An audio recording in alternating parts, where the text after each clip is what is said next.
and welcome back to The Movies Made Us Do It. Merry Christmas, because it probably, well, I guess by the time I post this, at earliest, it will be Christmas Eve. How are you doing, Matt? I'm pretty good, sir. Merry Christmas to you. Indeed. Merry Christmas indeed. Well, you made me watch Red One, so that's happening today. We'll definitely talk about the Superman trailer later as well. Oh yes, I have things to say. I think we've got different opinions on that one. I think so. Although there are bits I like about it. I like about it, but we'll get there. But tease now. Yeah. And then in like an hour, a couple of hours time, we'll finally get to the fucking point. Should we start with Red One then? Let's start with Red One, a movie I was not going to fucking watch. Because, you know, I'm bored of these fucking Christmas movies that are just, you know, Christmas with a twist. But you were like, yeah, let's watch it and then we can review it this week. And I was like, well, do you know what? I actually haven't reviewed any other than Batman Returns, which, yes. you know where we both stand on that. I hadn't reviewed any Christmas movies this year, so I thought, you know what? That's sod it. I'll watch this fucking movie. I actually really enjoyed it. Had a good time. Yeah, me too. To be honest, like, so the conceit with this one, which I quite liked almost immediately, is that basically Santa is real, obviously. Santa is like the president, and the Rock is like the president's security detail. So at the start of the movie, Santa's decided to visit a mall. Like, because apparently he just randomly visits malls occasionally just to kind of be like, oh, I want to reconnect with the kids for real, you know? And yeah, he's got this whole security detail with the Rock kind of coordinating everything, and you know, he got the car, you know, the line of cars and all of that. The pimped up sleigh, which is amazing. Yes, and yeah, and he's like in you know. The military are aware of him, and everyone's kind of, you know, it's like military plane escorts. And... Yeah. So he's basically like the president. And so, you know, everything you've heard of Santa is true. He lives in the North Pole with his wife, and they make presents and stuff. Well, we also have Chris Evans's character. The Santa is played by J.K. Simmons, by the way. Do you know I only discovered recently that J.K. Simmons is the voice of the yellow M&M? I didn't know that until right this second. Yeah, I didn't know that either until somebody pointed out. And I was like, oh, I can actually hear that now. Huh. So yeah, everything you've heard of Santa is true. He lives in the North Pole. His elves and a polar bear who thinks he's an elf or decided he's an elf. Garcia. Yeah. They all make toys and whatnot. But those elves are fucking weird looking though. Yeah, well, that's one of the things I kind of liked about this movie. Goblin-y. They're very weird looking things. So Chris Evans, his character, I forget his name. He's like the Shadow or some shit they call him. Is it the Wolf? The Wolf, yeah, something like that. Jack O'Malley, his character's called. Right. So as a kid, he discovered that Santa presumably wasn't real because he found a load of presents and he shows his friends and he's like, look, it's all fake shit. But so he's lost, you know, it's the Christmas story. He doesn't believe in all of that, and that's presumably set him on a life of crime. I don't know. Basically, it sort of suggests that he can find anything and he can get you anything through dodgy means. Yes, but it's kind of insinuated that his disbelief in Christmas started this somehow. Yeah. His like disillusionment, but we're kind of introduced to him as he's basically like that kind of almost too good to be true thief who like everything falls right for him. It's like got Domino's luck. For something. Yeah, he's got luck. I did laugh when he stole the candy from the kid. That was funny. That was because like the kid's got like a wrapper on it, and he looks at it. The kid has got the wrapper, and then he comes back later and he sees him with the wrapper, and he gives that look where you're like, is he going to help him? No chance. So that was fun. And anyway, he is unwittingly part of a plot to basically steal Santa. And this movie went like in directions I wasn't expecting. So basically, it's almost like every mythological creature and thing is real in this world. Yeah. We have Krampus, obviously, but we also have like the headless horseman and the that was actually quite funny when they brought you get the headless horseman and they're like, oh, we were just rounding up the usual suspects. yeah, and I like they said the headless horseman. They were like, well, if he knows anything, he's not talking. It's like he hasn't got a head. Yeah, so do you know what? I'm glad you said watch it because I enjoyed it. I again, probably not a film I will ever watch again, but no. I did enjoy it. It was a lot of fun. Callum Drift, which is Dwayne Johnson's character, he's retiring because he's lost faith. He can no longer see the good in people. Well, he still has a love of the kids. He just fucking hates adults. And I did enjoy, I must admit, the bit where he told the influencer to fuck off at the start of the film. That put me in a good frame of mind. I was like, oh, okay, cool. So he's basically says, yeah, I still love the kids and stuff, but the adults now, because he's like watching them in the mall, isn't he? And they're all like fighting over incense and TVs and PlayStations and stuff. And he's like, oh, Sodom. So he's like, you know, one day to retirement kind of thing. When Santa goes missing effectively, and it's kind of a mystery as to what happened to Santa. They have to find him, and obviously it's Christmas Eve, right?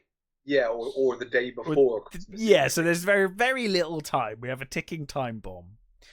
But yeah, they go to different realms and all sorts of things in this. I was quite enjoyed it. I quite like the teleporters through toy stores was quite fun. Yes. We've got Lucy Liu as Zoe. I was just gonna say it's always nice to see Lucy Liu kicking ass. Yeah, still looking amazing. Yep.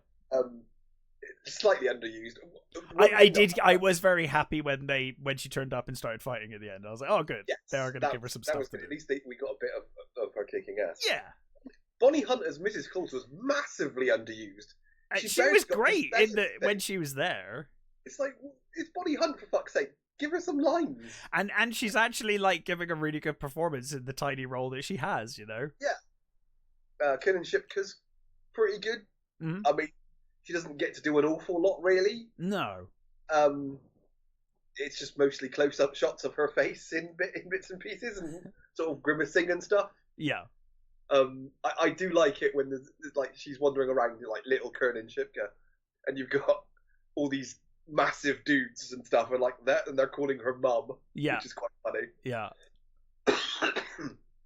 I love. There was a few things that were sort of a bit eye rolling, but nothing sort of too bad. I really loved the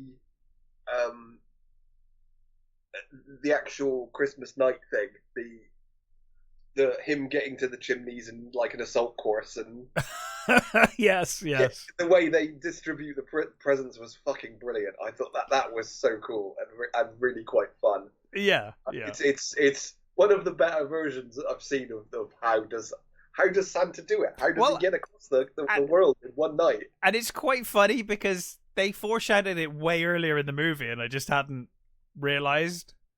Yeah, because at one point, you know, the Rock's character has got this ability to shrink and get big again. You're like, what the fuck? Yeah. And then, of course, at the end, I was like, oh no, of course, that totally makes sense.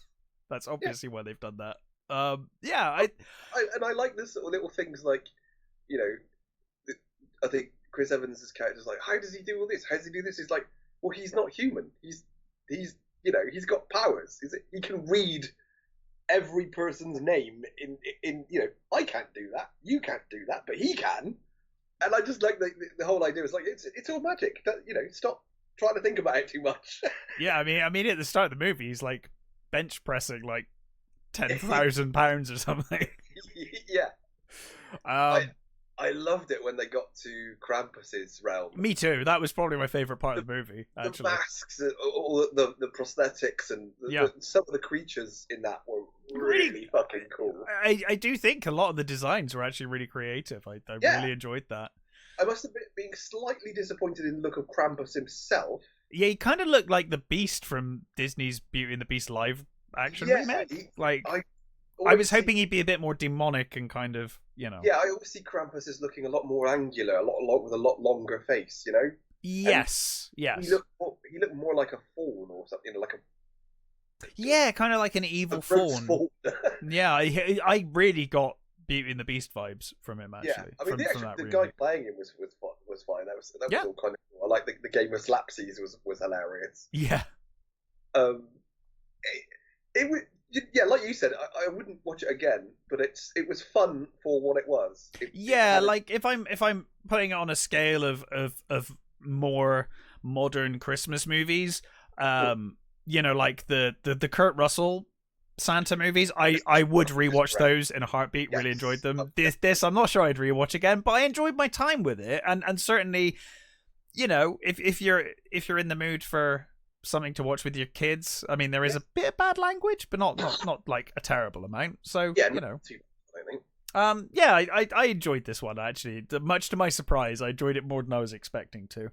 I will say, it's a bit fucking long. Yeah. Considering, I was like, really? It's 2 hours long? It does get a little saggy in the middle. But it was fine. It was fine. But you do get to a point where it's like, okay, you really do I get it. Yeah. Move along now. Yes. But you know, mostly it was really good. It wasn't terrible. It wasn't terribly paced. It kept my attention. I was just a bit like, I think we get it now, guys. Yeah. You know, it's time to wrap it up. Come on. I mean, there was some design wise, like all of the you know, the items and the actual the whatever of the Santa's city or whatever. I don't think they actually named what it was. That all the designs of that was really cool. Yeah. All the the sled, Krampus's chariot thing was fucking awesome. Yeah, the fire breathing chariot thing. Yeah. The reindeer were, I think they were prehistoric reindeer. Yeah, they were giant, so I would imagine so. They were really fucking cool. They looked amazing. I like all the sort of languages that they never explained. You know, you didn't need to know what they were saying. It was just what the words they were using. I really enjoyed it. It was really fun. I think it helps that, you know, the Rock, like him or hate him, the Rock and Chris Evans are both charismatic as fuck, and they can really carry a movie, you know. I thought Chris Evans was great. Chris Evans is doing, I've noticed, he's doing the Elijah Wood thing, isn't he?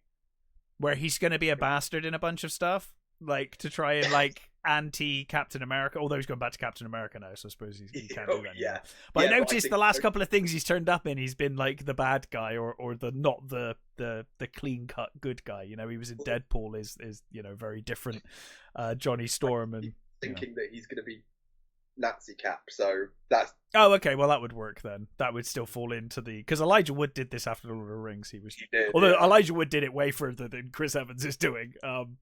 But what I think about Elijah Wood is he likes horror movies, so he got into horror movies and he produced a load of really good ones. Yeah. That remake of it's not Psycho. What is it? What's the one he did where he plays the killer with the dummies and stuff? It's a remake. It's really good. I can't remember. So it's good anyway. But yeah, I really enjoyed this movie. Thought it was really good fun. The good thing about The Rock in this as well is I don't think it's not overdone Rock. It's not he's constantly on screen and he's insufferable, because I think sometimes he can be insufferable. I think the fact that pairing him with Chris Evans helped. Yes, that balances him out nicely. I think. Yeah, it's definitely a co-star, not star role. It's not The Rock being The Rock saving the day. It's him doing that, but also Chris Evans, you know. And I think they played well off each other as well. So yeah, really enjoyed it.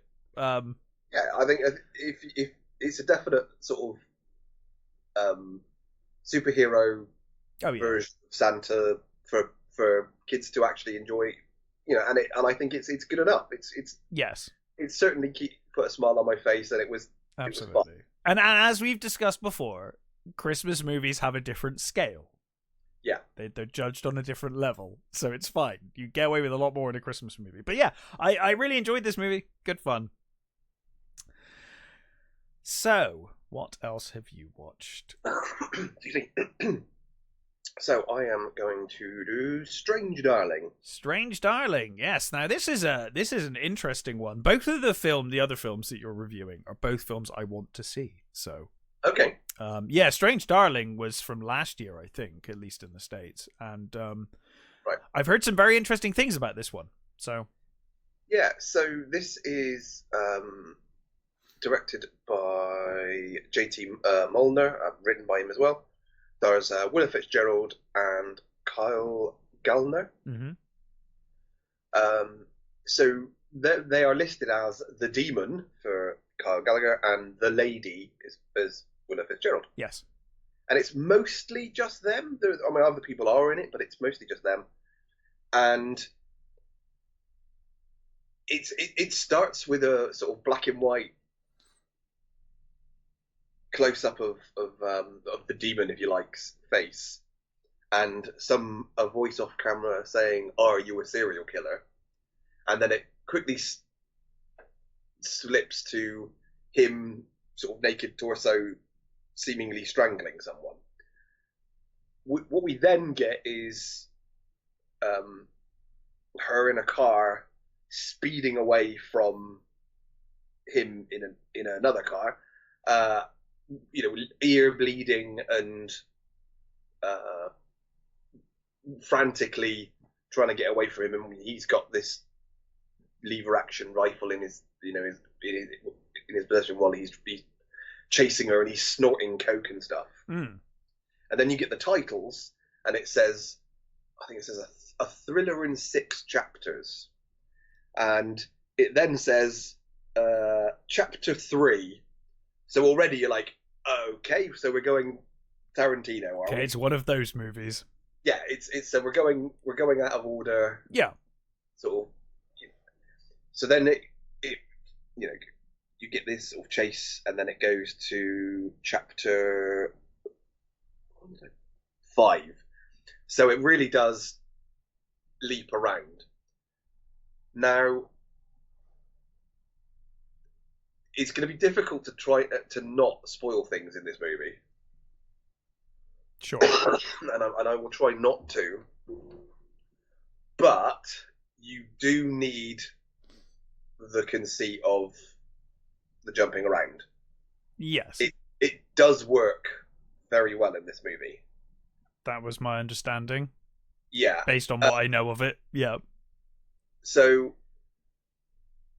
and apparently the Miramax tried to take the film away from the director twice, and they rejigged it to be linear.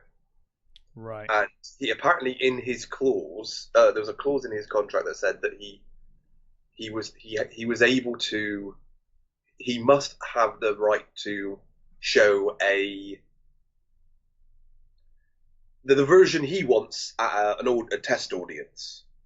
So they did that, and the reaction was pretty good. Right. I'm not going to say what happened, but it's actually quite funny when you hear what was said at this test audience, and that basically made Miramax go, okay, fine, have it your fucking way. We get it.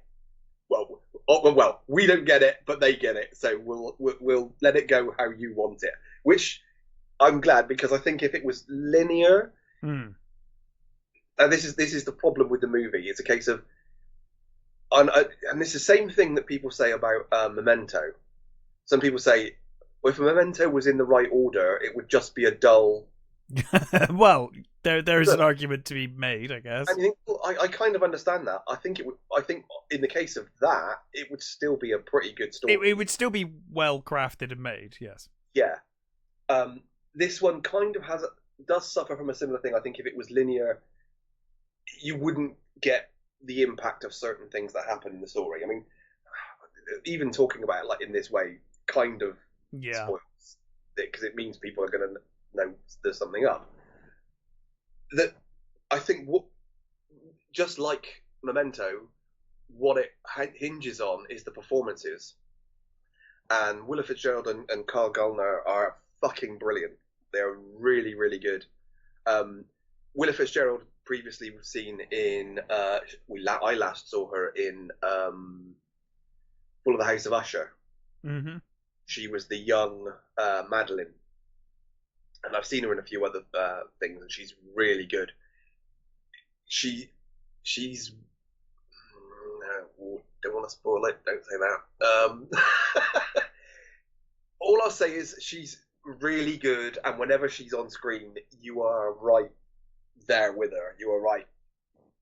You know, she's so believable, and the dialogue's really good.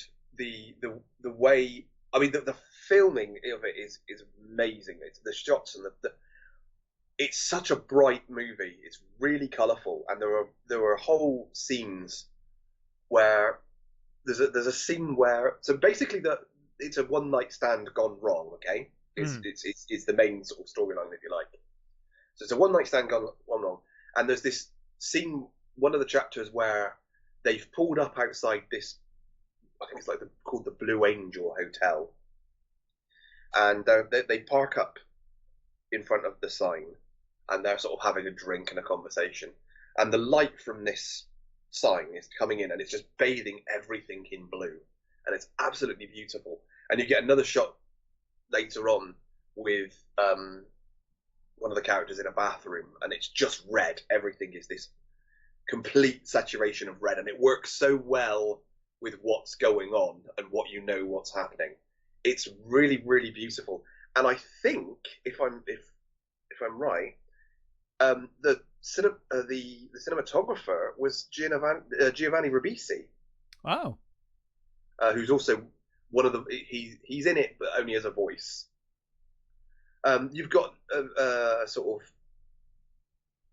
little parts for Ed Begley Jr. and Barbara Hershey, who play this sort of old hippie couple that the lady sort of stumbles upon while she's running away. And they're like this weird, sinister sort of hippie couple who live in the middle of this forest, who seem to be obsessed with what's the word? Cryptids. They're right. obsessed with cryptids, and they've got this. They have these loudspeakers playing this radio sort of over, and it's talking about Bigfoot and stuff, and they believe that they didn't go out into the woods because they believe Bigfoot's out there and stuff like that. But you get this. There's some really weird shit. There's quite possibly the weirdest looking breakfast being made that I've ever seen. It's like pancakes and sausage and lots of syrup, and it just looks disgusting. And then they have this, and it really does seem sort of completely out of nowhere, this really weird sort of top-down view of him making breakfast. It's just sort of like, what the hell was that all about? That was a bit weird. But it sort of works for this movie, because it's got these sort of really weirdly considered shots of things, and you think, okay, this is it's like a weird art house murder movie, if you like, I suppose. Sure. But not too wacky and out there, sort of. But it does have some very sort of artsy shots. I really loved it. I think it's mainly because I think the performances really work well. You're not. I figured out what was going on quite quickly, and I think most people will. Sure. And it's whether you want to go with it or not. I think it's one of those sorts of things. It's a case of, just go with it and enjoy the ride. And I think it is a really good ride. It's a really nicely done ride. It's a really pretty movie. It's a really well made movie, and it's got these great performances by the two leads. I think it will piss people off if they're not. Certainly, it will piss people off that don't like movies that skip. I don't mind movies that skip as long as there's a reason for it. I think, yeah. We've discussed many times movies that need it and movies that don't. And absolutely. the one that we always go to for not needing it is Dunkirk. Yes, Dunkirk was a shining example of when not to fucking do that. That was a complete waste of time. Not at all. Yeah. But I mean, things like, Tarantino's movies, yes, it is a gimmick, but it works for what he's doing. I think it often works very well with Tarantino. He has overused it, but... Yeah, and I think some people have used it thinking that they can be Tarantino and haven't quite got the knack for it. Yes. So it's like many things, you just have to take it on a case basis. And I think this one does it pretty well. The things it sets up for each chapter works really nicely. And yeah, the performances are so good. It really did it for me, and I really recommend it. It's a really just beautiful, I guess, thriller. Yeah, thriller, because with elements of horror. It's much more of a sort of twisted thriller than horror, but it's got some relatively good horrific moments in, and it does sort of give you that sort of the question of how far do you go in certain things, and what do you do when this happens, and that sort of thing. Is it? Yeah, it's I really liked it, and I really recommend it. It's a really good thriller. Yeah, it was on my list. I definitely want to check this one out before the end of the year if I can. So I watched Juror #2, directed by Clint Eastwood, starring everyone in the world.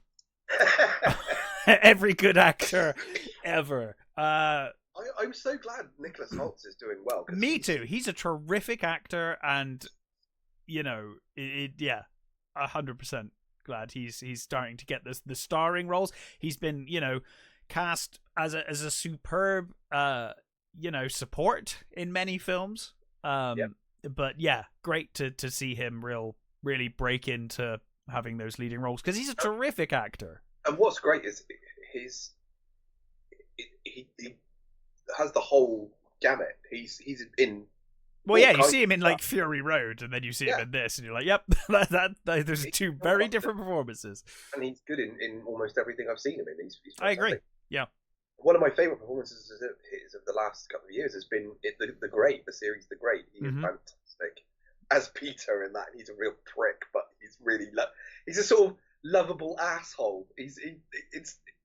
You sort of hate him because he's an asshole, but you can't help but like him because he's just got this charm about him. It's great, and he plays it really well. So yeah, this stars Nicholas Hoult, Toni Collette, J.K. Simmons, Chris Messina, Kiefer Sutherland, Francesca Eastwood, whole bunch of people. All of them extremely talented. So effectively, the movie follows, for the most part, Nicholas Holt's character, Justin Kemp. He's a journalist. I think he is a freelance journalist, but he works for like a couple of local, local rags or something. Nothing huge.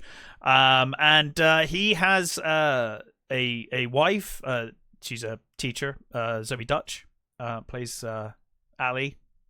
She's like a local school teacher, heavily pregnant. When Justin is called up for jury service. And he's kind of like, oh God, I can't be doing with this. You're heavily pregnant. Just want to, get out of it. And she's like, well, maybe you can, maybe you can lie and get out of it. Just say you know the person when you get there. That's always the kind of thing you do, isn't it? That's always what people suggest. Is like you go there and you go, oh yeah, I know that person, so I can't, so he kind of reluctantly goes for jury service. Turns up on the day, and they do have that scene where they're like, has anyone got a reason why? And people kind of say they're bullshit reasons, and the judge is like, nope, you're still doing it.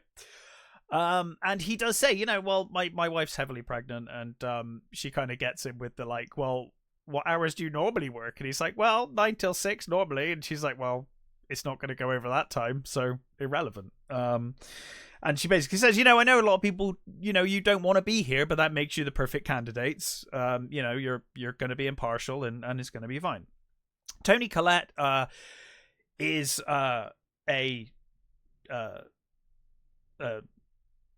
she's assistant district attorney, and she wants to become district attorney. And she's kind of campaigning for that.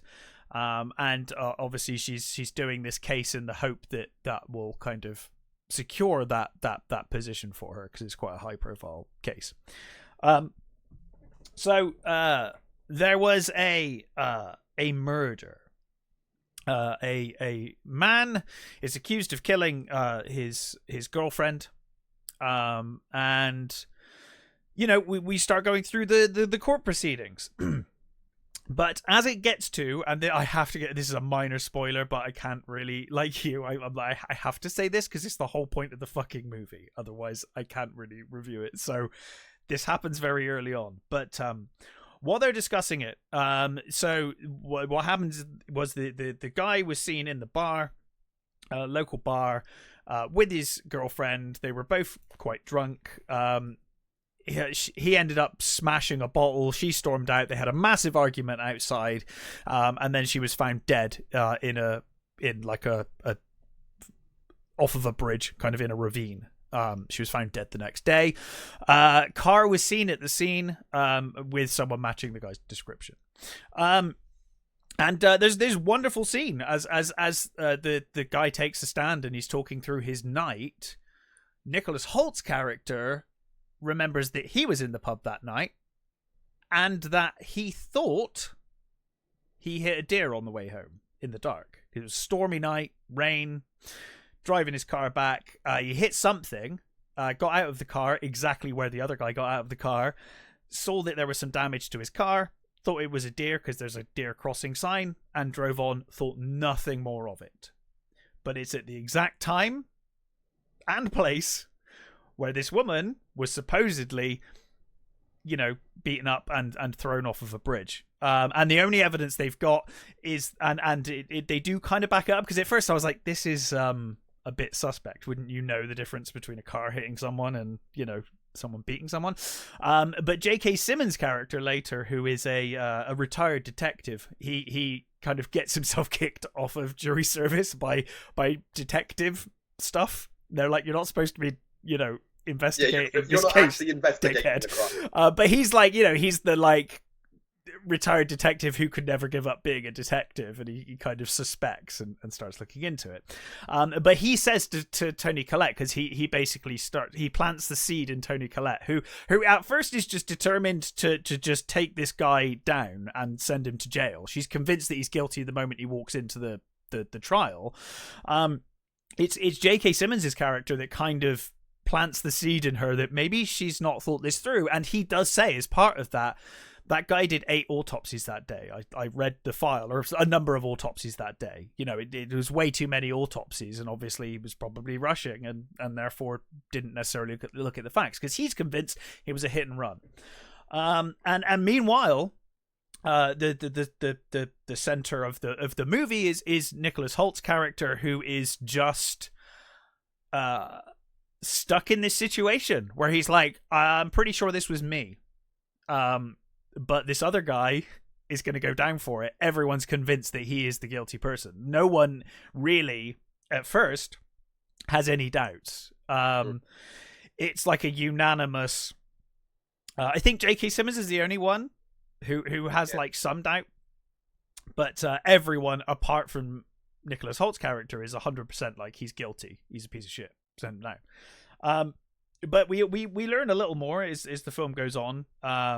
It kind of is complicated by the fact that Justin, Nicholas Holt's character, has a whole bunch of drunk driving charges in the past. Used to be an alcoholic.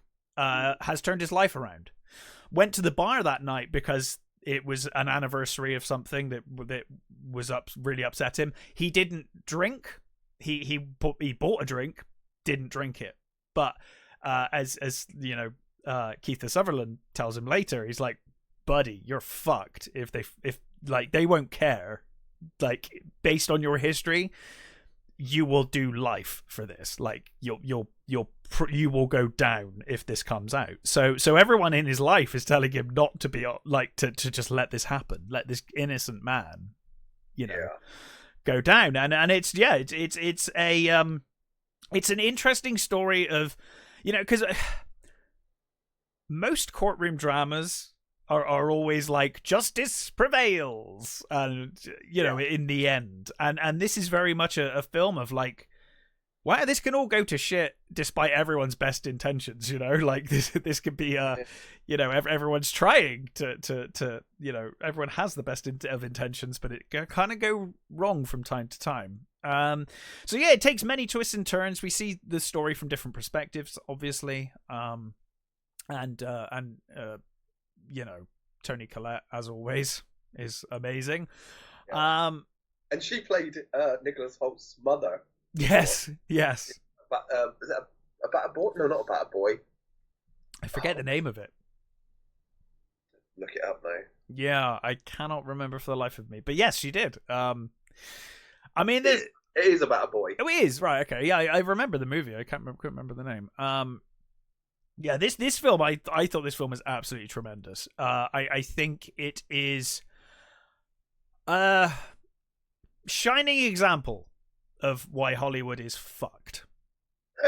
to be honest, because this film got no promotion at all because the company had no faith in a Clint Eastwood movie. So they just didn't bother promoting it. Apparently, Clint Eastwood didn't even bother turning up to the premiere. He was so pissed off about it. Jesus. So yeah. I mean, this is Warner Brothers. Warner Brothers had no faith, so they just didn't bother promoting it. Meanwhile, they promote the hell out of all of the other crap that they produce on a bloody monthly basis. But yeah, I mean, I don't know. I guess I appreciate that. Surely having Clint Eastwood's name attached to it as a director still means something. Oh, I would imagine it means a lot. The guy has done nothing but wonderful films, directing wise. I mean, even The Mule and stuff I thought was a really great movie. I liked what was the Cry Macho? I thought was really good as well. Yeah, I think I've liked pretty much all of his directed movies. Certainly in his later life. Yeah. So I know courtroom dramas aren't for everyone. I've got to be in the right mood for a courtroom drama, but I do like a good one. And I thought this was great. I thought it had a really good story, really engaged me for the whole time. Yeah, I really, really highly recommend this one. I thought it was great. And it's well directed. It's Clint Eastwood, is obviously. Yeah, this one does seem to be polarizing people with the ending.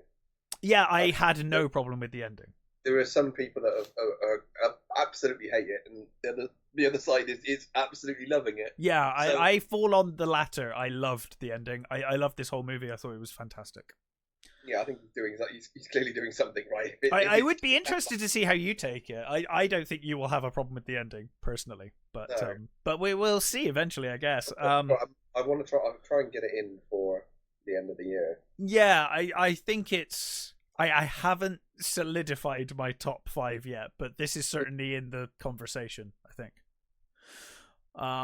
So yeah, we shall see. But yeah, wonderful director and an incredible cast. Both of my movies, J.K. Simmons. That's just a weird one this week, but there we go. In very different roles. Yes, yeah. But he's another guy that is good in fucking, almost everything. I couldn't think he's played all kinds of roles. He's in bad guys, good guys, comedy roles. Yeah.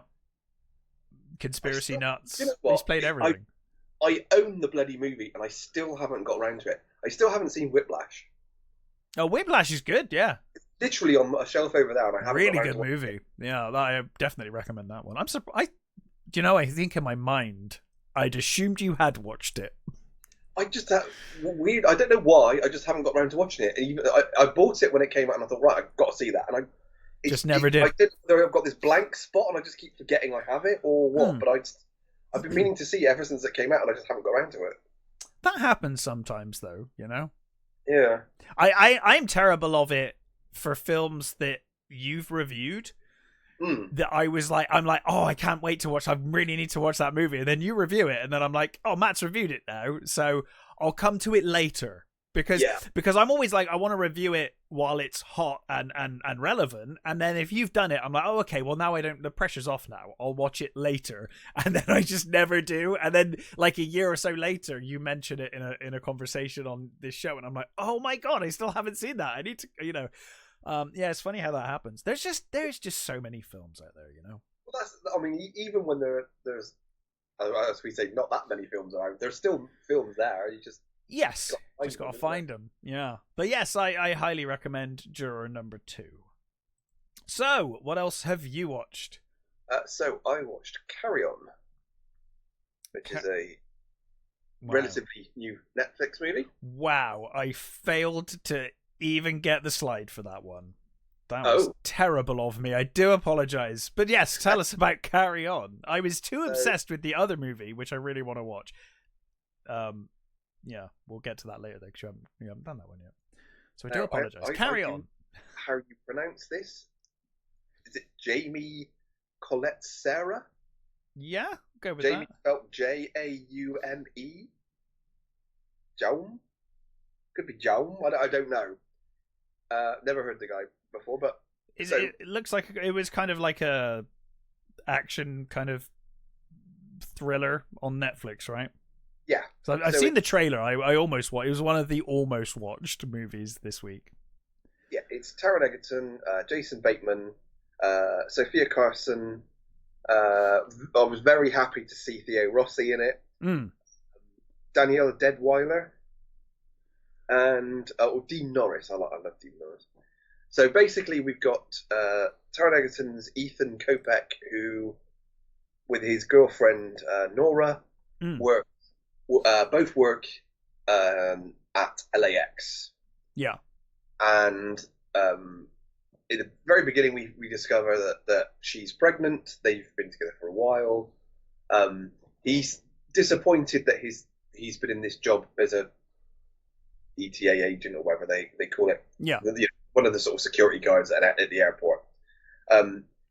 He is disappointed that he hasn't got a promotion. He's been there for I can't remember how many years, but it's been a number of years, and he's been coasting along. Mm-hmm.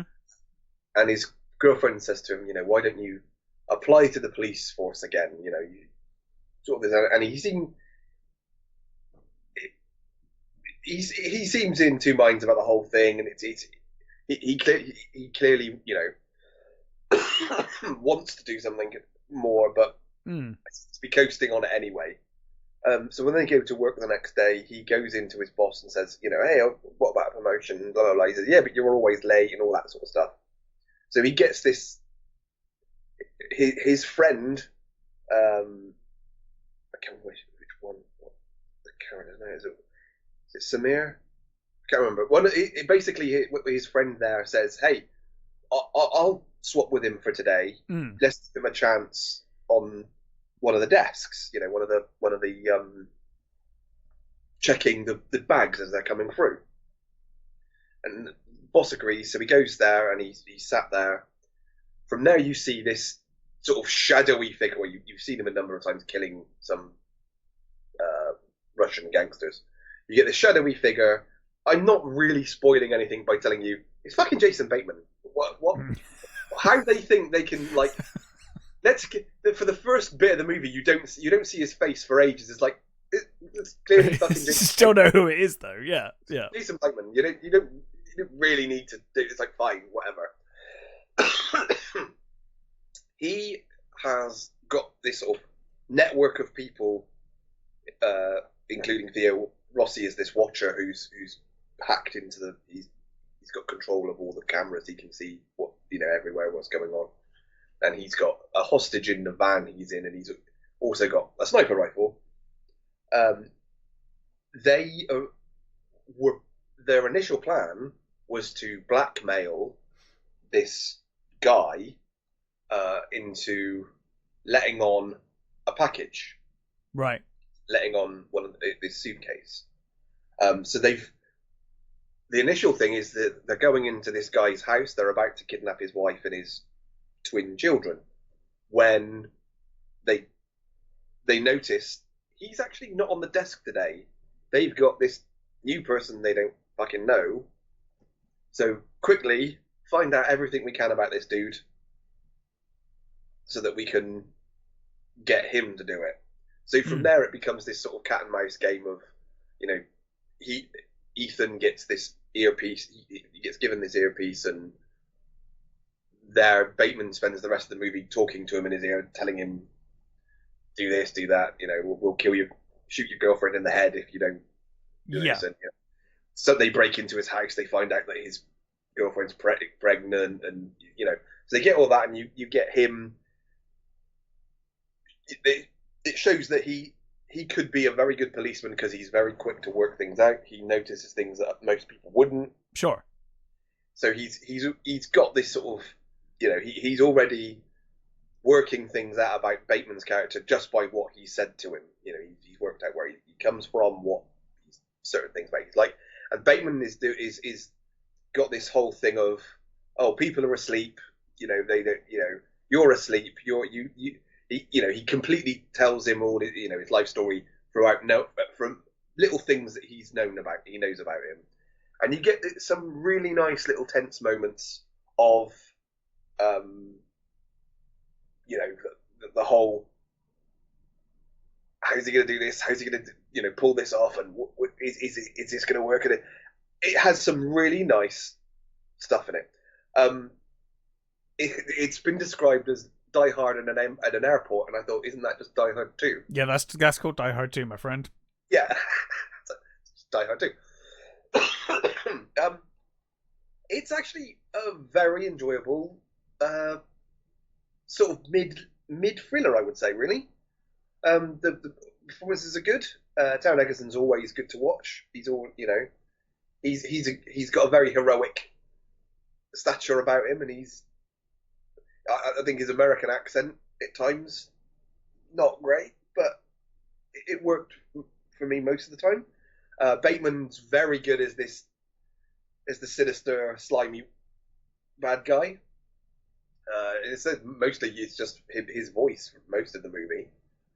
Theo Rossi's great as the sort of hitman-y, guy. And you've got Daniela Deadwyler, who's a detective who was investigating the death of these mob guys, and she's slowly working out that there's some sort of connection to the airport. So she's sort of going to the airport to see, what who's the target, and what's in this case, and all that sort of stuff.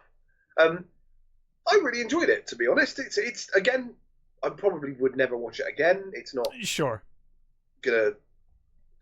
gonna blow you away. It's not Die Hard levels of good. Or even Die Hard 2 levels of good. Or even Die Hard 2 levels of good. No, it's not that good. What it is a very well made, well performed, sort of standard action thriller with some nice little set pieces, good performances. Yeah, it's set at Christmas. There's lots of Christmas music. Wow, it really is fucking Die Hard 2. Yeah, that's it. It's a black mark for starting with bloody. You better watch out by. Oh God, what's his name? The boss. Can't stand that dude. But that's fine. Yeah, soundtrack was fine. It was all like Christmassy stuff. And I could see people watching this at Christmas, not in the same way that you would watch Die Hard at Christmas, but yeah, it was okay. There was some nice stuff in it.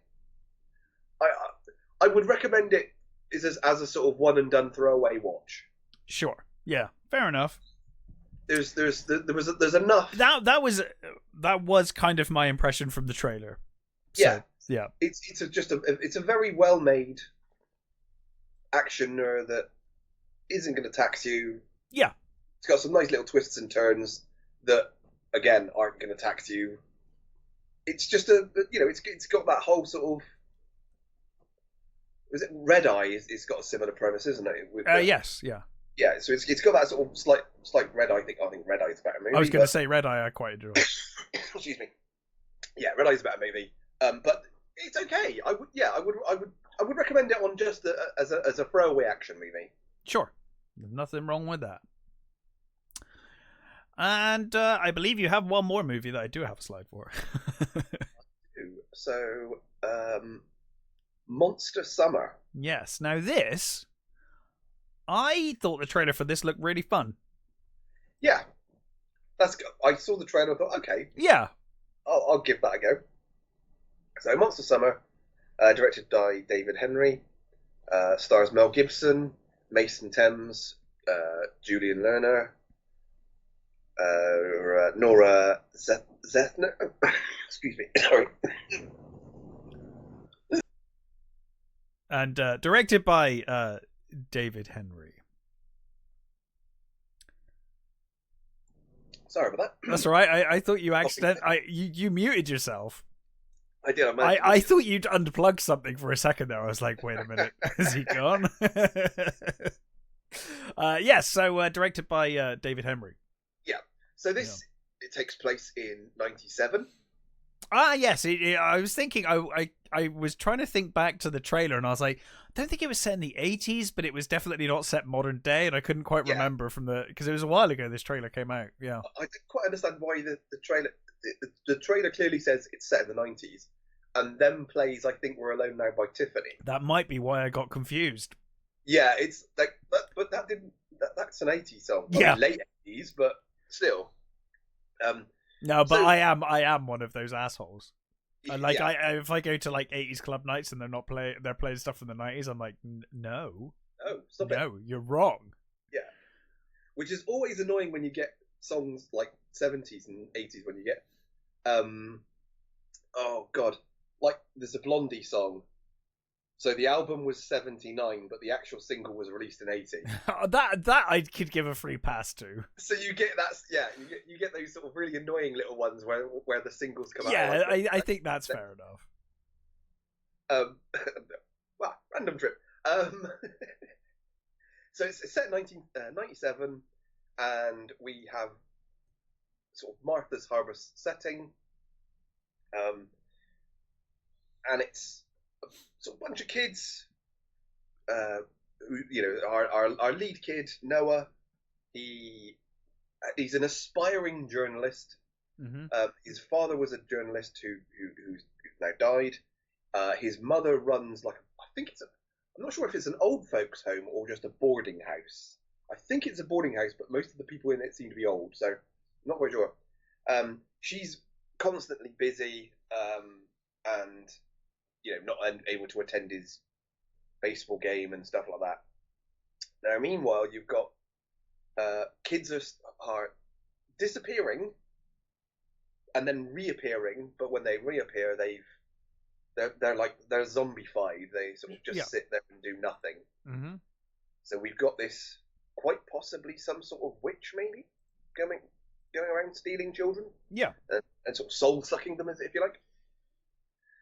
And these little group of kids, Sammy, Eugene, and Ben, who they're on the baseball team together, and Ben is meeting a girl for a swim and to let off some fireworks and have a bit of fun. While they're there, this sort of old lady turns up and drags him underwater, and you get this big flash of light. The girl escapes, but no one believes her when she says there was a woman there. There was light, so everybody just says no. He was just taken by the current. It was fine. He's still alive, so it's good. We're all right. He's still alive. It's fine. He's still alive. It's fine. And of course, he's not saying anything other than to sort of repeat a few phrases and just be a bit, dopey. Yeah. You've got Mel Gibson plays this old man grump. Which kind of is the role he's best known for these days. That's kind of the role he always seems to fall into.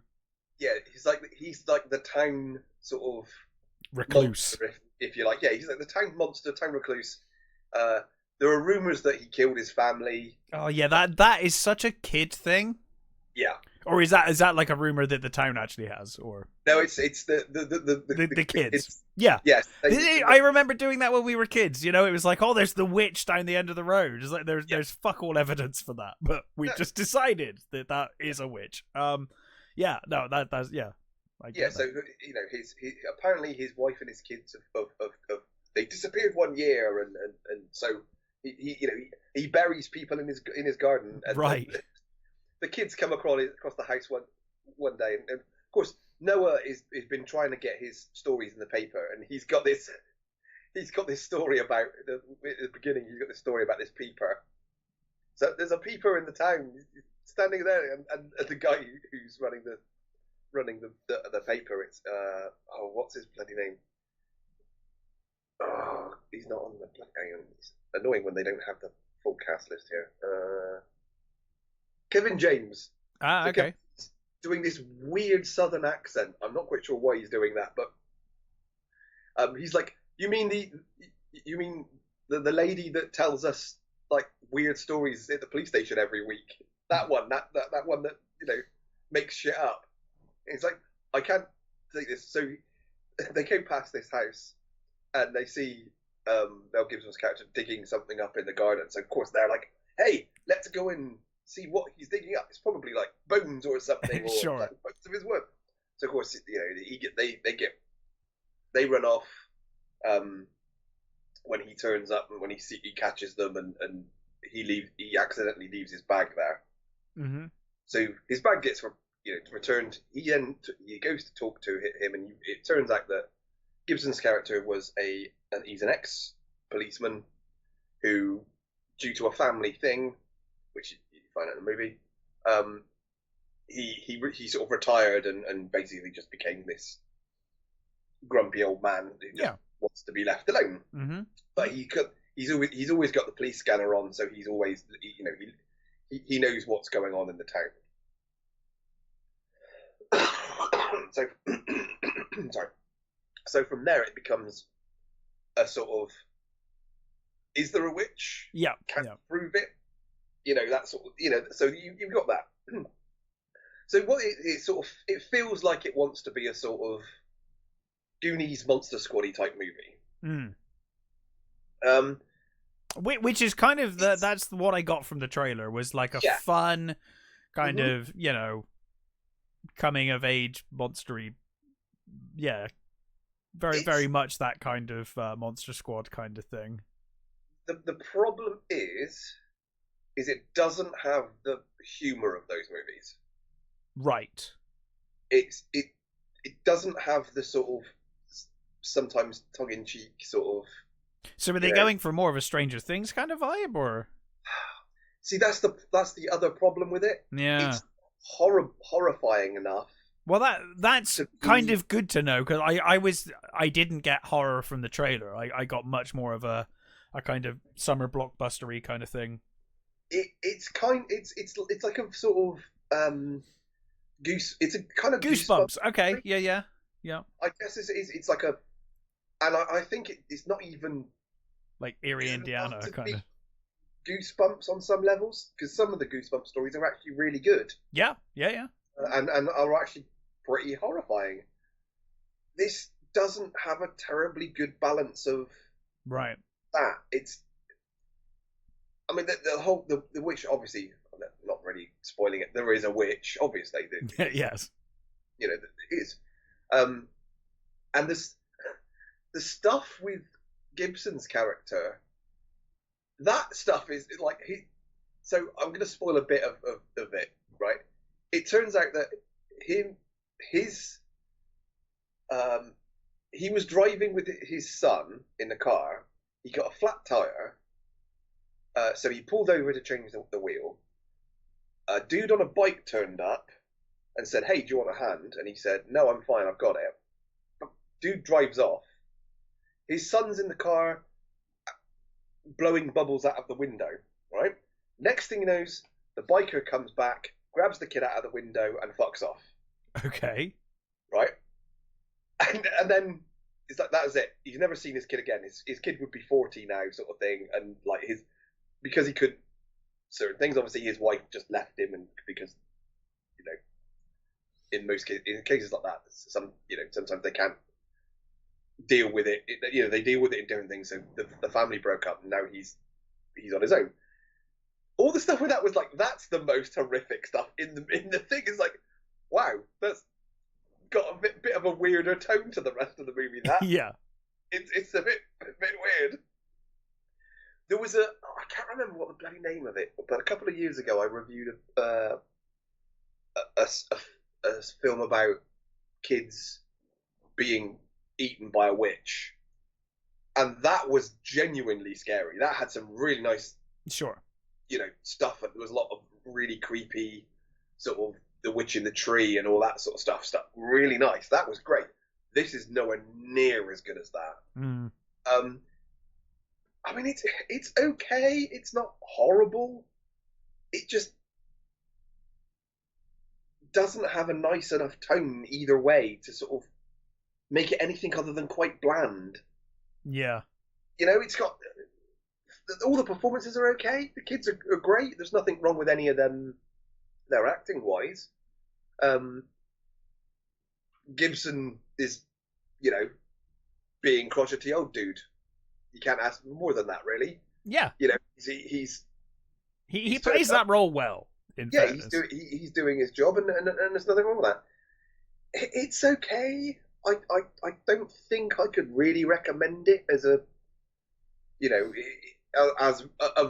one of those cool summer kids movies. That it's just not, doesn't reach the heights of the Goonies or Monster Squad or anything like that. It's just not on that level. Yeah, it's just very. The kids don't feel funny enough. The kids don't really feel like they're a proper group of friends. Which is, if you're going to have that, you need to feel like these kids know each other. You need definitely. That's like core to the whole thing. Yeah. Yeah, and they don't really feel like they're a great bunch of friends, other than the Ben and the main character sort of thing. The initial, they felt quite good as friends until he gets got by the witch, as it were. Mm-hmm. As I said, it's okay. I can't recommend it really, but you could do worse. But it's just not. It's just dull, sadly. So. Well, that is it's a pretty big sin for a movie to be dull. And it's a shame, because I did think the trailer showed some promise. I was kind of curious, but well, never mind. You can't win them all. No. So I believe that is it for the films. Indeed. Let's go on to some news. Mm-hmm. Should we start with Superman? We may as well. So, James Gunn's Superman has finally released a teaser trailer. And we have thoughts.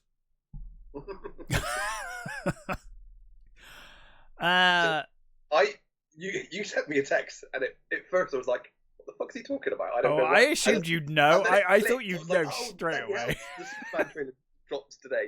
That must be what he's talking about. Yeah, that was what I was talking about. So I had to quickly go and watch it. Yeah, I thought you would have known straight away when I sent you that. Yeah. So you very negative. Yeah, I'm not sold. But fair enough to people that like it. There are bits I like about the trailer. I really like that the trailer opens showing a vulnerable Superman. That is interesting. That's cool. That points for that immediately. I think my biggest issue with this is like I think could we not have a Superman movie this about Superman and not about 5,000 fucking cameo characters? It's really busy. My god, it's so busy. I think I said to you it looks like a fucking migraine. Yeah, that's exactly what you said. Like it genuinely, I'm like, and the thing is, like, I if you're really like into Superman and DC Comics, maybe that's a good thing that you're seeing all of those characters. But I'm like, Superman is kind of silly enough without adding Crypto and like fucking Green Lanterns and fuck knows Hulk Girl and fucking like everything in the world. Yeah. I mean, Gunn has said that even though all those things are in the movie, it mostly concentrates on. I would have had the trailer concentrate on Superman. And yeah, like because it feels to me that DC have been guilty of this with the fucking Snyderverse rushing into a fucking universe, and this feels like, oh my god, this is way worse than fucking Snyder rushing in. You fucking dove in as deep as you fucking could in the first outing, like it feels like you've gone mental. Yeah. And that may not be the case. It may just be that the trailer's cut that way. I mean, we were talking about Nicholas Hoult earlier. I'd love to see his Lex. Like, yes, that could be fantastic. I'd actually forgotten that he was playing Lex until I saw him in the trailer. I was like, oh, fuck, I completely forgot. He looks great. Casting. And the guy who's playing Superman looks fine, I guess. I don't like the suit at all. I don't like the shoulder bits and the collars. I like the. I did like that James Gunn was like, oh no, I just couldn't bear to have someone with fake muscles, and I was like, well, Henry Cavill didn't have fake muscles. But, no. Okay, buddy. Since you got rid of him and cast someone else, I guess yes, that is a problem that you've invented for yourself. The Kingdom Come S feels like it's too early. Sure, things like that. Which is fine. I like that S. That feels like it should be a later S. You would want a more classic. It's weird because they went with the John Williams classic score, which initially with the guitar thing was like, oh fuck, what have they done? But it got there. As it went on, it got better. Got better. So it got better. But it's interesting they went with that, but then not the classic outfit. I'm glad that they actually are just thought, fuck it, let's use that though. Oh god, it's so hard to like. Batman, I can see Batman kind of disassociated, from his themes, his various themes, be it 66, be it 89, but Superman is. Oh, that theme is just Superman. I don't know why. I don't know why. Just for some reason, I can't disassociate Superman with that theme. I'm in two minds about the Crypto, though. I hate it. Part of me thinks, oh my god, they've got Crypto. Sure. So that means they're going to be leaning into some of the weirder stuff with Superman. See, that's the problem for me. I'm like, this was already dumb enough. And yeah, do you know what I mean? Like, from my perspective, I'm like, oh Christ, really? Yeah, it's and that's the problem. And at that point, I'm like, it looks like a parody movie now. Now I'm like, am I meant to take any of this seriously? Because it looks like there's some really high stakes. Says, oh, they're using Crypto. It's like I don't. Honestly, I'm not quite sure how I feel about the Crypto. No. I didn't like the eyes. The eyes were weird. I don't know what's going on with the eyes on Crypto, but hopefully they'll fix that. I don't know. But then it's like, it's just like, oh my god, we've got serious Zack Snyder style fucking Superman walking through a crowd and people are throwing rubbish at him and it's all serious and dark. But then also there's a fucking super dog and he's punching a fucking dragon in the face. And I'm like, what is this fucking shit? It's just noise. Like, I don't know, man. I hope it could just be the trailer, though. I'm totally willing to give this movie a go. But the trailer did not do much for me. Other than the vulnerable Superman. And the scene where he saves the kid was cool. That was very Superman. That's the thing, isn't it? There was a lot of stuff in it for me that there were bits. A bit hopeful, Yeah, for sure. There's dude, how many times have we seen a shit trailer for something that turned out to be great? I mean, this does happen quite often. So. Saving the little girl was perfect. Yes, for sure. That was Superman. I loved the sort of the tousle-haired Clark. A lot of people seem to be hating on that. I actually think that's one of the more believable disguises for Clark Kent. Like, he actually genuinely doesn't look like the same person. I was like, yeah, like, I think he gets away with that way better than most Clark Kents have done in the past. The hair definitely makes a difference there. Yeah. It's not just glasses, you know? Rachel Brosnahan looked great as Lois. Yeah. I think she's, for me, is going to be one of the good things, because I think she's a great actress. I loved her in Mrs. Maisel, and I think she has the right. I think she's going to have the right attitude for a really good Lois. Mm-hmm. So I don't think she's going to be a problem. No. And I liked what I saw of her and his relationship. It looks like it's already going to be established. It looks like we're not going to have the build up stuff, which I'm liking. Well, it was kind of leaning towards her even knowing who he is and everything. Yeah, it looked that way, didn't it? I'm wondering, is this like a well-established Superman? I think so. It's the impression I get that he's been Superman for a while. I mean, that is one way of doing it, I guess. Rather than trying to force everything in, just be like, here's the middle episode of a TV show, and he's already established and everyone knows who he is. They've done that before. We don't really. Batman and Superman, most people know their origins. Yes. Don't need to see the fucking gunshot in the alley anymore, or the baby landing in the field. We know what happened to them, and I think it's fine to have a movie that starts with an established Superman or established Batman. Yeah, I think I could have, and it may well be the trailer. I could have just done without all of these cameos. Honestly, I would have much preferred a Superman movie just focus on Superman. What we got? And I'm so damaged from these fucking Baby Yoda, Stay Puft Marshmallow Men fucking bullshit. As soon as I see Crypto, I'm like, oh, fuck off. It's a fucking toy. Like I can't help it. Yeah. Like, that may not be what they're doing at all, but I'm like, oh, you've got the cute thing. Because every fucking movie needs the cute thing now to sell, But I'm just a cynical fuck, so.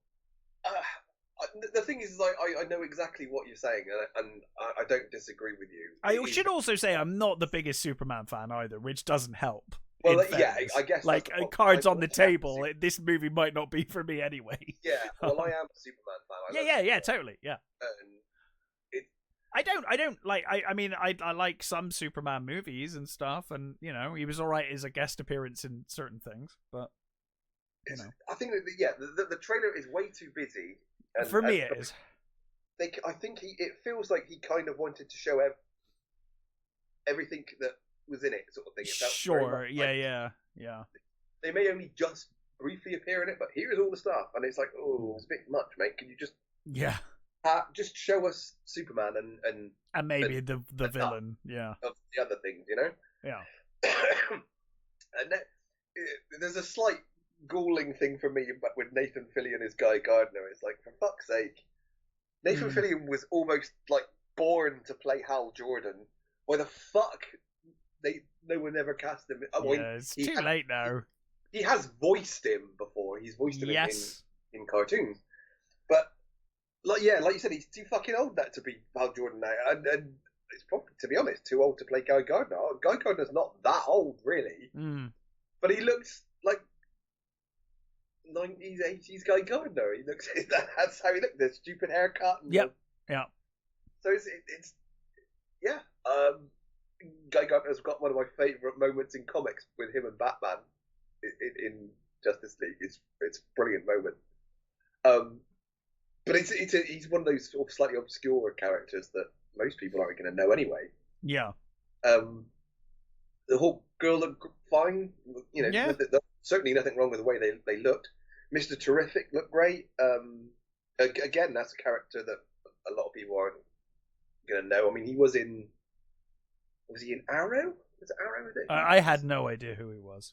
I think Mr. Terrific turned up in the Arrow, or no, Flash, maybe the Flash series. So some people will probably know him from that. But he is, and again, he's a really obscure character. The guy, what's his name? Ed Gethy is playing him, and he's a great actor. I'm hopeful. There was enough in there that made me think, okay, this could work, but there's also the alarm bells of this could be another Gunn Guardians movie, which Superman doesn't need, shouldn't be. Yeah. So, I mean, certainly days. Maybe we'll get a absolutely. I mean, the movie itself could be totally fine. I just did not have a good reaction to the trailer personally, but that's not to say the movie's going to be terrible. I've seen plenty of bad trailers for great films, so you know, and a lot of people seem to love this trailer. So you know, yeah, it's only really a teaser, so we haven't any great details yet, but. God, it's so annoying when they, as an aside, and it's not just James Gunn, they all fucking do this now. But having teasers for the teaser is really annoying me. Like, just release the fucking trailer. Like, release the teaser. Like, if it's a teaser for the trailer, fair enough. But a teaser for the teaser, I'm like, really? Are we there now? Yeah. I guess it's the TikTok generation, right? Yeah. Yeah. There's enough there for me to sort of. I mean, this is a real Schrodinger's thing, isn't it? It's like this could be really good. Yes. Or it could be really shit. We don't know until we open the box. And that does make me curious. I mean, part of me. That's it. I would totally. There is a part of me that would love to watch a complete shit show. I tell you though, if this is shit, they're fucked. That's the whole DC thing fucked again for another 10 years or whatever. Yeah, I mean they've got Batman and Penguin. That's about what they've got going for them right now. If they fuck this up, but yeah, you're right. I mean, if Superman bombs, that's big deal. It's fucking over for Gunn's. Yeah, it probably is almost before it starts. Mm-hmm. That's a really good point. I hadn't considered that, but they've released the first thing, which is the fucking hell, Creature Commandos. Yeah, which someone said why didn't they just call it Justice League? They've got very mixed reviews for that. It doesn't sound like it's that good, so it's already. Not Justice League. So, someone said why don't they just call it Suicide Squad? They're like, it might as well just be Suicide Squad. Yeah. It's got Suicide Squad members in it. They could have totally done that and probably made more money, but. Mm-hmm. Yeah, so it's already on a rocky start. Yeah. And if this isn't good, then I mean, so kind of keeping with this on a similar level, it was announced last week. I got this just after we finished recording. Within, I think, minutes, you messaged me, and it was Mike Flanagan is going to be writing a Clayface movie. Yeah, color me impressed, intrigued at least. Yeah, that could be interesting for sure. Again, this is a weird thing, though, isn't it? It's weird. It's going to be an Elseworld. It's going to be not part of any specific continuity, which is like, well, why would you do it then? That's the thing I don't get. It's like, just at this point, you're just doing random Elseworlds then. Well, I wonder if James Gunn has just been like, nope, I'm doing me universe, and anything that I don't want to do is going to have to be its own thing. I don't know. I mean, it is getting very messy at this point. I will say. And the thing with Clayface is he's one of those ones that we've mentioned before when we discussed Batman movies. He's one of the weirder Batman. Well, yeah, because I mean, depending on the version, there are different versions, but mostly he's basically living clay. Yes. See, the thing is, I thought when you first said he was doing a Clayface movie, I thought, oh, okay, is that going to be like a Batman tie-in? And then would they just have him be like, Lon Chaney? Like he does all the disguises, He's not actually made of clay, but he does makeup and prosthetics, and he makes all these different disguises. Well, maybe that could be an interesting thing to do. But no, apparently not. It's its own thing, and I think I wouldn't be interested at all if it wasn't for it being Flanagan. But being Flanagan makes me intrigued for sure. That's the sort of shining point of this, isn't it? It's like, at least it'll probably the actual film will be good. Yeah, because the thing about Flanagan is he's very good at humanizing the monstrous. Yes. And for the most part, kind of giving happy endings, or at least happy results, I guess. Yes, yeah, I'll go with that. Sort of, a sort of an ending that sort of has, I guess, a glimmer of hope, if nothing else. I mean, yeah. The fall of the House of Usher was different because all of them. Well, that's kind of a story you have to. The good ending of that is that they all get. Yeah, they all got their comeuppance. They all get their comeuppance. That's kind of the point. So. Yeah, it's a weird thing though, isn't it? Because it's like the whole penguin thing is kind of fucked up. Well, I guess it's good for them, but it's completely confused them, hasn't it? It's like, oh shit. What do they do now? They've got, at this point, they're still talking about the Batman 2. I think that's going to happen now for sure. But I think the Penguin is basically made it that it's going to happen. There's no, I think it might have been in doubt before, but I think now that the Penguin has been that big, I think they're going to have to either another Batman movie or Batman figures into Penguin too, because you can't ignore the fucking Batman. Like, it was weird. It started getting a bit weird towards the end of Penguin, to be honest. Now, I didn't want Batman to turn up in Penguin because I was really enjoying that show as a thing without Batman. But you do start raising questions, certainly towards the end. You're like, where was Batman during all of this? And now it's like, you can't continue on without acknowledging that. It would be very strange. It's the same city.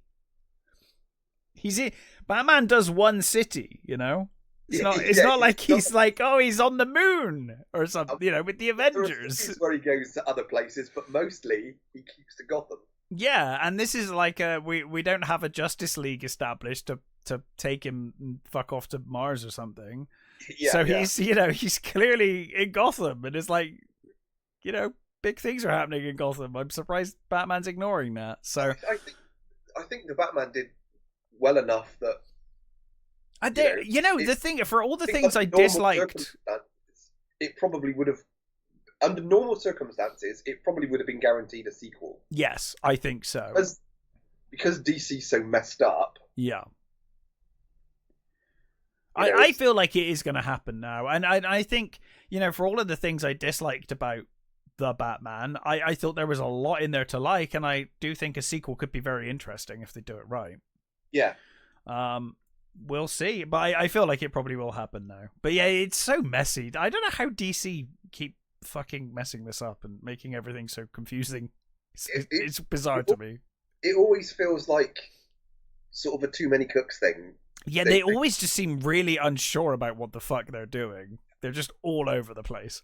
And it's a sort of, let's put all our eggs in this basket, and then when that doesn't work, we'll immediately cut all ties with it and start something else. It's like, well, yeah. No, give something time to breathe or something. And then, like, I haven't seen it, but from what I hear, I'm like, who allowed this fucking Joker 2 movie to happen?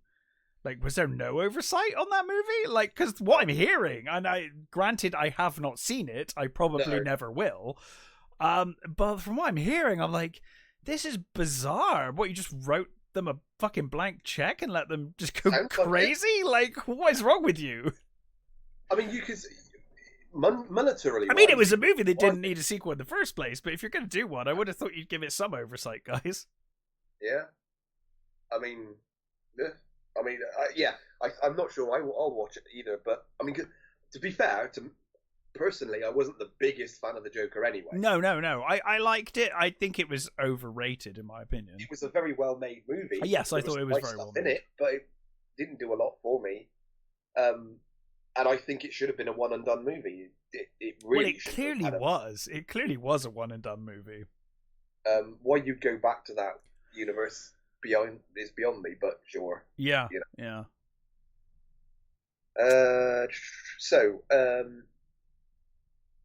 Lee Cronin, director of Evil Dead Rise, which I liked. You did not. There were bits I liked of it. Yes, I you were. Yeah. The mother was great. Yes. but overall it was a bit meh for me. I mean, direction-wise, it was fine. Mm-hmm. So he is teaming up with Blumhouse to do a Mummy movie. Oh God, again. So yeah, well, what's this one gonna be? I mean, this is the thing, isn't it? Is this gonna be a horror movie this time? Well, my guess is yes, because it's going to be Blum part of that whole, you know. But the Tom Cruise one was meant to be that. Yeah, like, I'm so confused. Well, this is supposedly part of the new Invisible Man, Wolfman thing that's coming up. You know, the Wolfman. I enjoyed the Invisible Man. How fucking long ago was the Invisible Man now? It's so long ago that I keep forgetting it exists until I come across articles that mention it. Mainly around this awful looking Wolfman movie. They keep mentioning the Invisible Man, and I'm like, oh my God, yes, I enjoyed that movie as well, but it's been so long I've just forgotten that movie exists. 2020 was Invisible Man was released. Yeah. God, it feels way longer ago than that. It does feel longer than that. But that's weird. It was pandemic was a weird time. It was 4 years ago that they hadn't had another, because they promised this whole like, oh yeah, we're going to do the Universal Monsters again. Well, because Russell Crowe was in the Mummy movie, and he was doing some, the Dark Universe Hyde stuff, and Dracula Untold was meant to be old. Like, they've tried this so many times. Yeah, but the Invisible Man, I genuinely enjoyed that movie. It was a great movie. It was really good, and so I do feel like, and God, I want to like this Wolfman movie. Everything I've seen about it just looks awful. But I'm like, I'm hope if they can pull it off, great. I hope they fucking come up with a better Wolfman, because that. The thing is, though, it was such a oh my God! If you haven't seen what that thing looks like, oh my God, that might become a Harry Tramp looking dude. Do you think that might become a rushed Disney style Snow White thing where they CG the fuck out of it in the last minute? They're like, oh God, quick, throw CGI at it. Or even Sonic the Hedgehog thing where they go, okay, reaction was really bad, let's redo it, because let's give him socks after all. It's gonna be interesting. There was nothing wrong with the Evil Dead's direction, so No, it's a director. I think he's fine. Great. I don't know, man. For me, like, I mean, I love Universal Horror, the original, the silent era, and the first, run of sound movies. And obviously it was, to my knowledge, certainly, one of the first kind of crossover universe that Marvel seems to get all the credit for. Universal did that first. But what people forget is that those were kind of naff, those crossovers, like it's where I enjoy them from a nostalgic perspective. It's quite fun, but that is kind of when it was kind of on its ass. Like they'd done a whole run of amazing films, and then they started crossing them over, and it was like, okay, this is a bit tacky and a bit. That's the whole. We need another movie. We need more ideas. Let's just chuck them all in together. Yeah, chuck the Wolfman in there as well. Fighting Frankenstein, and then I mean, to me, the probably the best of those movies, the one that works the best is probably Abbott and Costello. Because then it's it works really well, and you get everyone back, and it's kind of a comedy. It works, Yeah. It's probably the best made. That's for sure. Yeah. The best made of those ones. It's the one that got me into Universal Horror. Not that I knew that. That's a good way. I think that's a good. I had no idea when I was a kid. As a kid, I loved Abbott and Costello. So. Oh, me too. But this was before I even knew who Abbott and Costello were, though. One of my earliest memories of horror films was I used to wake up like I do now. I used to wake up really early, and I remember going downstairs as a kid, putting the TV on, and I saw this scene. It was the end of a horror movie, and I was like, oh my god. And that got me obsessed with Frankenstein and all of that stuff.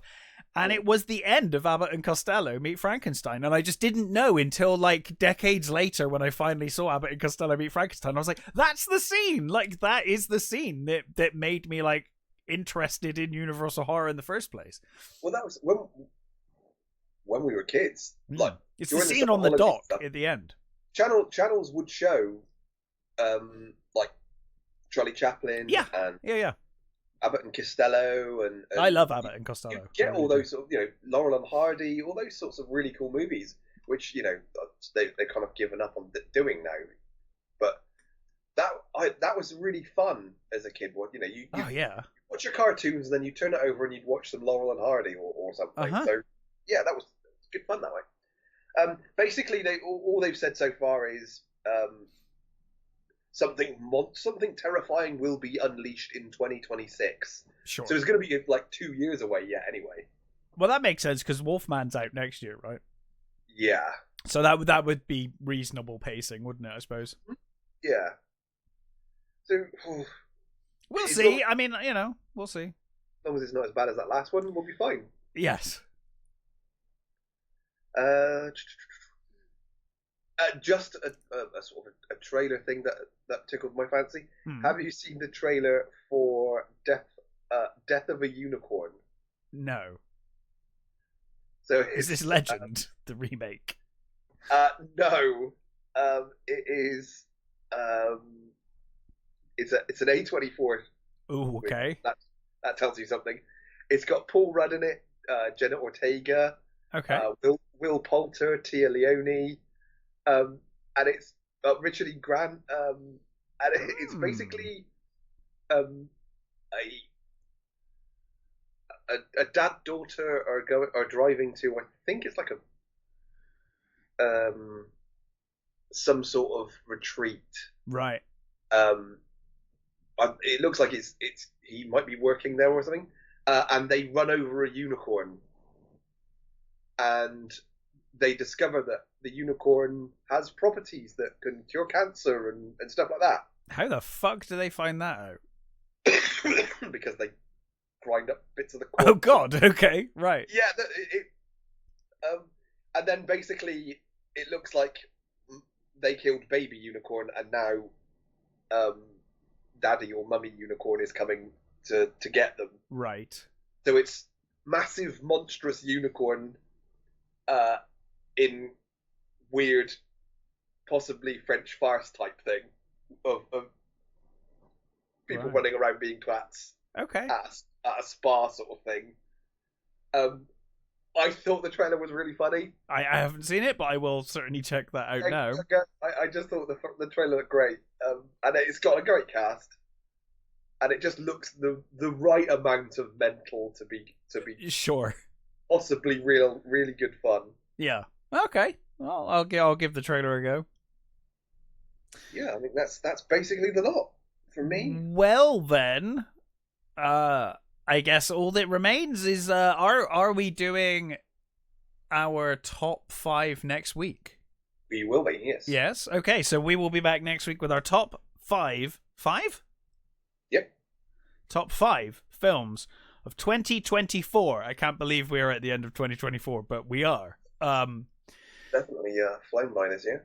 Yeah, it certainly has. And I will being totally honest, 3 months ago, I was like, I'm going to really struggle to make a top 5. And now, like in the last 3 months, I'm like, oh no, we did it, guys.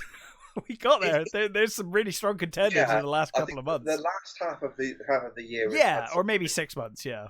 Yeah, that has had some real surprises. Yeah, for sure. It's not been a year of like massive, oh my god, that movie is the best thing ever, is it? It's not been we haven't had anything that's, I guess, everybody's latched onto this year. Or no.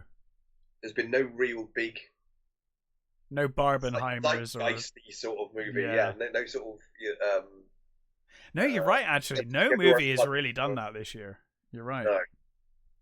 No, I think it's going to be it's going to be a top 5 of real personal top. Yes, I think so. Yeah. But yeah, so that will be next week. But until then, have a great Christmas, everybody, and thanks for listening for another year. And yeah, have a good Christmas, and we'll catch you next week.